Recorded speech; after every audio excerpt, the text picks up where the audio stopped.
जय श्री कृष्ण दोस्तों। श्रीमद् भागवत गीता के एपिसोड में आप सभी भक्तों का स्वागत है। आज हमारी चर्चा का विषय चैप्टर 2 श्लोक संख्या 21 से 43 तक रहेगा। श्लोक 20 तक हमने जाना कि मुक्ति प्राप्त करने के लिए दो मार्ग हैं। पहला आत्मयोग का, ज्ञान योग का, दूसरा बुद्धि योग का। और दोनों ही मार्ग में, दोनों ही रास्तों में कर्म करना आवश्यक है। यह प्रकृति हर हाल में हमसे कर्म करवाती है। कर्मों को यज्ञ की भांति करना चाहिए और किसी भी जड़ या चेतन से यदि हम कुछ प्राप्त करते हैं तो उसकी वृद्धि के लिए हमें अवश्य कुछ न कुछ करने के उपरांत ही उनके द्वारा प्रदत्त वस्तुओं का भोग करना चाहिए। यह यज्ञ चक्र है, इसका पालन हमें नियमित रूप से करना चाहिए। परमात्मा भी अवतार लेकर हमें शिक्षित करने के लिए कर्म करते हैं। तो आइए शुरू करते हैं अपनी आज की चर्चा श्लोक संख्या 21 से। यदाचरति श्रेष्ठ तत्तदेवेतरो जनः सेयत् प्रमाणं कुरुते लोकः तत् अनुवर्तते। यहाँ पर परमात्मा कहते हैं कि आत्मज्ञान जब हमें हो जाता है उसके पश्चात भी हमें नियत कर्म करते रहना चाहिए। अर्थात जो भी आचरण महापुरुष करता है सामान्य व्यक्ति भी वैसा ही करता है। श्लोक संख्या 22। न मे पार्थास्ति कर्तव्यम त्रिषु लोकेषु किंचन न अनावाप्तव्यम अवाप्तव्यम वर्त एव च कर्मणि। यह शिक्षा इतनी महत्वपूर्ण है कि परमात्मा ने इसको अध्याय 3 में ही श्लोक संख्या 5, 21, 24 में दूसरे ढंग से कहा है। परमात्मा कहते हैं कि हे पार्थ, जब भी मैं शरीर धारण करता हूं तो मैं नियत कर्म अवश्य करता हूं। हालांकि मुझे किसी भी वस्तु की कोई कमी नहीं है और मुझे सब कुछ प्राप्य है, तब भी मैं नियत कर्म करता हूं। श्लोक संख्या 23। यदि अहम न वर्तेयम जातु कर्मणे तन्द्रिता मम वर्तमानो वर्तन्ते मनुष्या पार्थ सर्वशः। अर्थात यदि मैं नियत कर्मों को करने में सावधानी ना करूं तो यह निश्चित है कि सारे मनुष्य ही मेरा अनुसरण यानी कि नकल करेंगे और उसी प्रकार से व्यवहार करेंगे। मनुष्य रूप में परमात्मा भी नियत कर्मों को करते हैं जिससे कि आम मनुष्य उनसे सीख ले सके, उनका अनुसरण कर सके। अब आगे परमात्मा बताते हैं कि यदि वो नियत कर्म ना करें तब क्या हो। श्लोक संख्या 24। उत्सीदेयुः मे लोका न कुर्यां कर्म चेदहम् संकरस्य च कर्ता स्याम् उपहन्यामि मा प्रजा।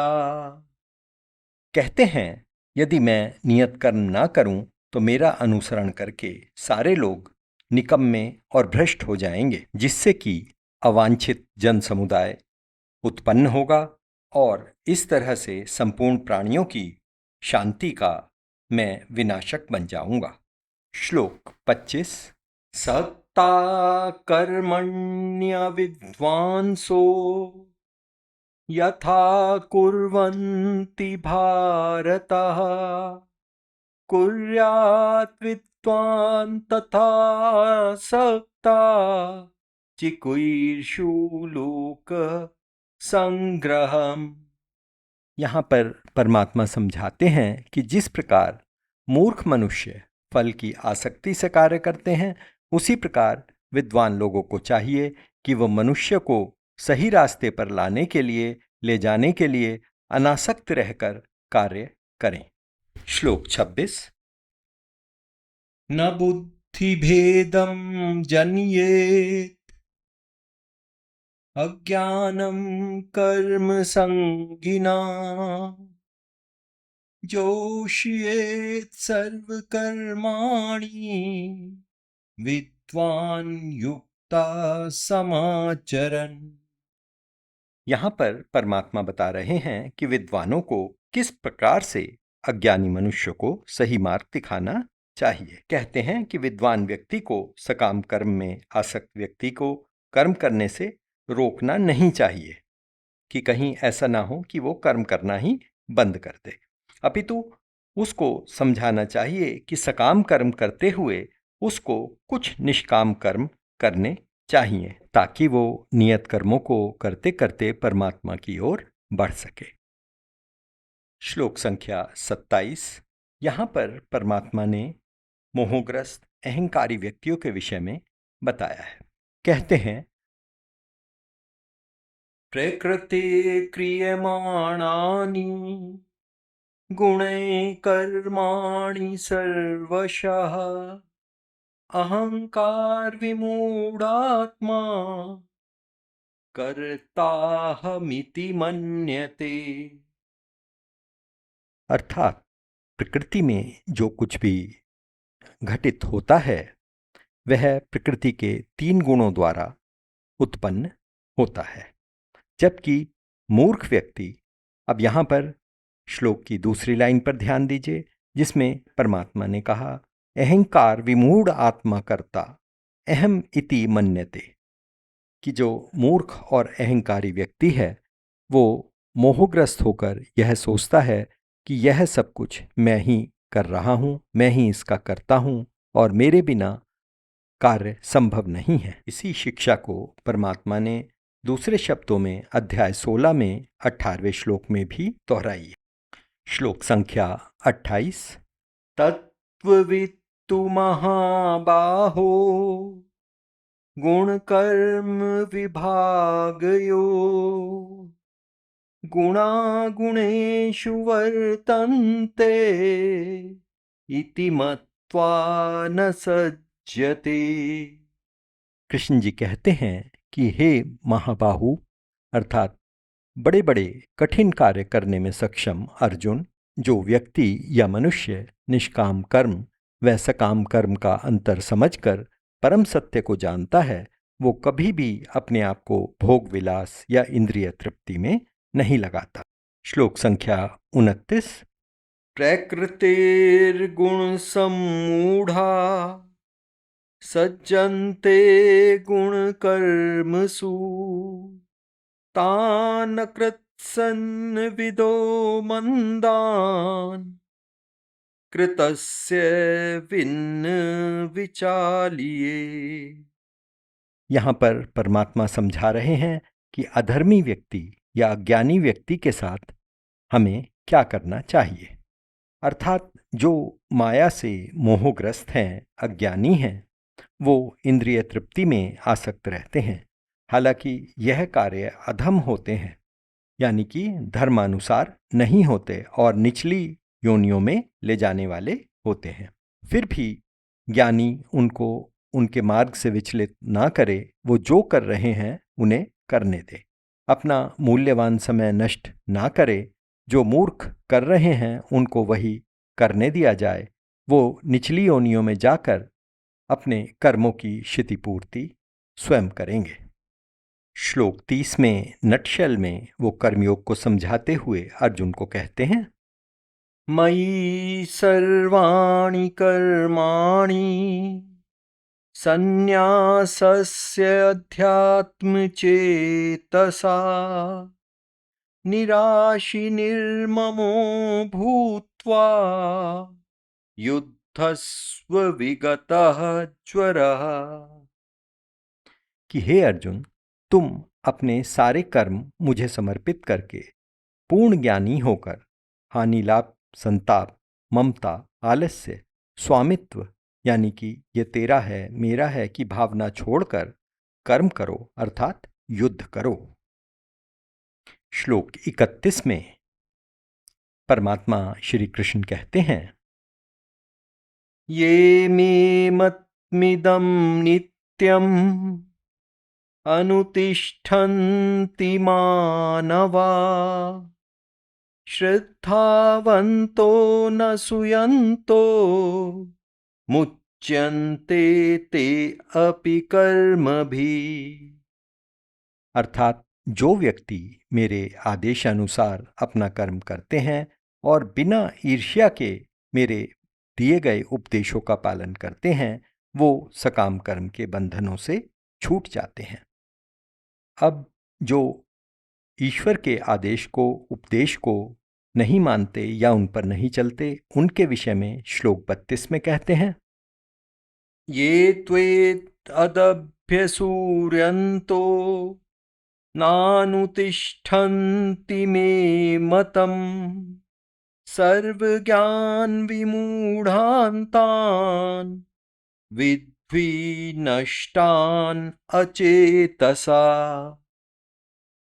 अर्थात जो इन उपदेशों का पालन नहीं करते, वो सभी प्रकार के ज्ञान से रहित होकर दिग्भ्रमित हो जाते हैं, यानी कि वो रास्ता भटक जाते हैं। ऐसे व्यक्ति का जन्म लेने का कोई लाभ नहीं होता, वो आता है, भोग करके निम्न योनियों में चला जाता है। श्लोक 33।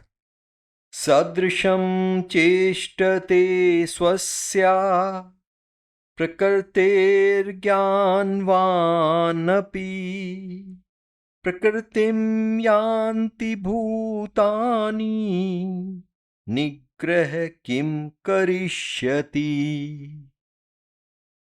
अर्थात ज्ञानी पुरुष भी अपनी प्रकृति, जो भी उसकी प्रकृति है, रजस तमस सत्व के अनुसार ही कार्य करता है, क्योंकि सभी देहधारी इन तीनों गुणों से उत्पन्न अपनी प्रकृति के अनुसार ही चलते हैं।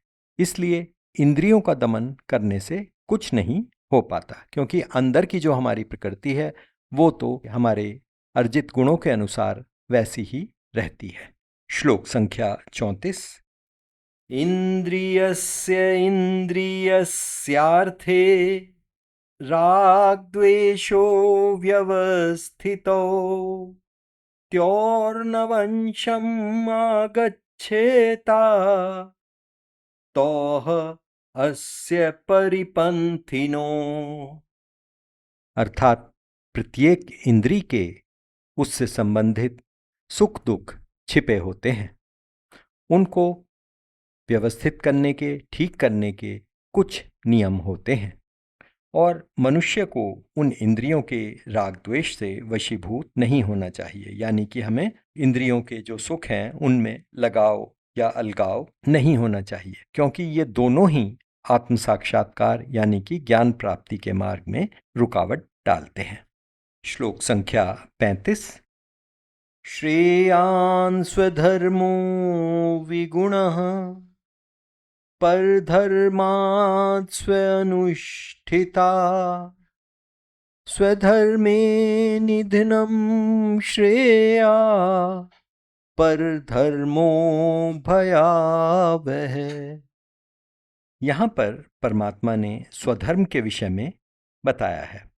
इसी प्रकार की शिक्षा उन्होंने अध्याय 18 के श्लोक 45, 46, 47 में भी दी है।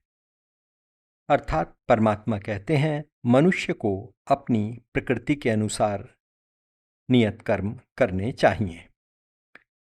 भले ही वह कर्म हम दोषपूर्ण ढंग से पूरे कर रहे हों, हमें तब भी दूसरे के नियत कर्मों को नहीं अपनाना चाहिए, क्योंकि अपने कर्मों को करते हुए मरना दूसरे के कर्मों को अपनाने से कहीं अधिक अच्छा है।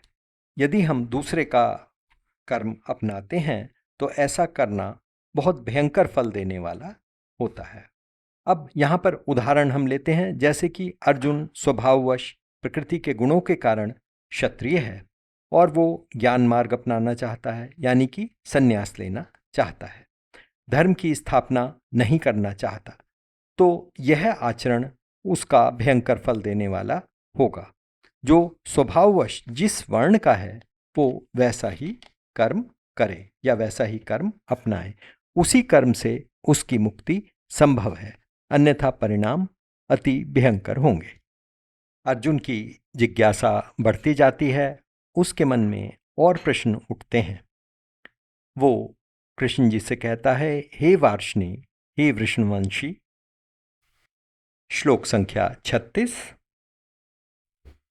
अथ केन प्रयुक्तो अयम पापं चरति पूरुषः अनिच्छन्नपि वार्ष्णेय बलातिव नियोजितः। अर्थात मनुष्य ना चाहते हुए भी पाप कर्म की ओर क्यों सोचता है, क्यों वो पाप कर्म करता है। और कई बार तो ऐसा प्रतीत होता है कि उसे पाप कर्मों में जबरदस्ती धकेला जा रहा है या वो उसको जबरन करने पड़ते हैं। अब परमात्मा का उत्तर सुनिए। परमात्मा कहते हैं, श्लोक संख्या 37। काम एष क्रोध एष रजोगुण समुद्भवा महाशनो महापाप्मा विद्येन वैरिणम। अर्थात हे अर्जुन, इसका कारण रजोगुण अर्थात रजोगुण के अंदर भोग और ऐश्वर्य, इनसे उत्पन्न कामनाएं, जो तमोगुण है वो है। ये कामनाएं पूर्ण ना होने पर क्रोध उत्पन्न करती हैं और यह क्रोध इस संसार को खा जाने वाला शत्रु है। श्लोक संख्या 38। धूमेनाव्रियते वहिन यथादर्शो मलेन च यथोल्बेन्व्रतो गर्भस्तदा तेने इदम आवृतम। यहाँ पर परमात्मा अर्जुन को उदाहरण देकर समझाते हैं कि जिस प्रकार अग्नि धुएं से ढक जाती है, दर्पण यानी कि शीशा पर धूल होने पर वो अपने गुण खो देता है। भ्रूण जो कि गर्भाशय में ढका रहता है और बंदी बना रहता है, उसी प्रकार जीवात्मा के ऊपर काम अर्थात कामनाओं का खोल चढ़ा रहता है। कामनाएं जीवात्मा को ढक लेती हैं और उसकी स्वतंत्रता का जो गुण है वो छीन लेती हैं। वो निरंतर बंधन में रहती है और मुक्त नहीं हो पाती। श्लोक 39। आवृतं ज्ञानमेतेन ज्ञानिनो नित्यवैरिणा कामरूपेण कौन्तेय दुष्पूरेण अनलेन च। यहाँ पर परमात्मा अपनी पिछली बात पूरी करते हैं कि इस प्रकार हमारी आत्मा या शुद्ध चेतना कामरूपी जो आत्मा का शत्रु है, कामनाएं, उससे ढकी रहती है और ये कामनाएं कभी भी समाप्त नहीं होती। ये तुष्ट नहीं होती, बढ़ती जाती हैं। जैसे ही एक कामना पूरी होती है, दूसरी उत्पन्न हो जाती है। ये ठीक उसी प्रकार होता है कि जैसे हम अग्नि में घी या ईंधन बार बार डालते रहें। श्लोक संख्या 40। यहाँ पर परमात्मा बता रहे हैं कि ये कामनाएं कहाँ पर रहती हैं। इंद्रियाणि मनोबुद्धि अस्याधिष्ठानमुच्यते एते विर्मोहयत ईशा ज्ञानमावृत्य देहिनाम्। अर्थात इंद्रियां, मन, बुद्धि में ये कामनाएं या काम निवास करता है। इन सभी की सहायता से ये काम जीवात्मा के गुणों को यानी कि आत्मा के गुणों को ढक लेता है और उस पर कंट्रोल कर लेता है, उसको मोहित कर लेता है। श्लोक संख्या 41। तस्मात् त्वम् इंद्रियाणादो नियम्य भरतर्षभ ऋषभा पापमानं प्रजह्येनं ज्ञान विज्ञान नाशनम। यहाँ पर कृष्ण जी अर्जुन को कहते हैं कि हे भरतवंशी, हे श्रेष्ठ मनुष्यों के वंश में उत्पन्न अर्जुन, जैसे ही कोई पहला विचार तेरे मन में काम का या कामनाओं का आए, उसको तुरंत मार डालो और ब्रह्म ज्ञान आत्मज्ञान के इन विनाश करने वालों को समाप्त कर दो। श्लोक संख्या 42। इंद्रियाणि परण्याहु इंद्रियेभ्यः परं मनः मनसस्तु परा बुद्धि योगे बुद्धि परतस्तु से।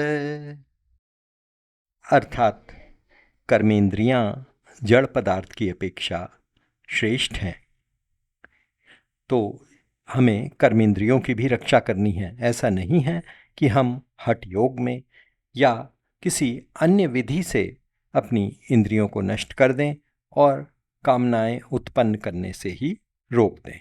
ये ठीक उसी प्रकार से है जैसे कि हम बीमार होने पर धन देकर, अपनी मेहनत से कमाई हुई संपत्ति को देकर अपनी इंद्रियों की, अपने शरीर की रक्षा करते हैं।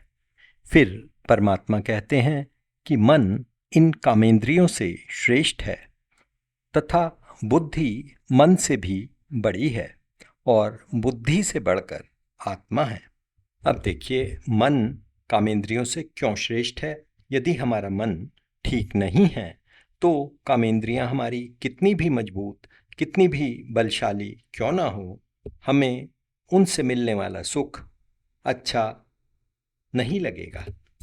तो इसलिए हमें मन का अधिक बचाव कर्मेंद्रियों के मुकाबले करना है। और बुद्धि मन से श्रेष्ठ इसलिए है क्योंकि बुद्धि के कारण ही हम सुख दुख में लिप्त या विरक्त नहीं रहते और सही मार्ग को चुन लेते हैं। और आत्मा बुद्धि से बढ़कर है, क्योंकि आत्मा के कारण ही सभी जड़ चेतन हो जाते हैं, सभी अस्तित्व में आ जाते हैं।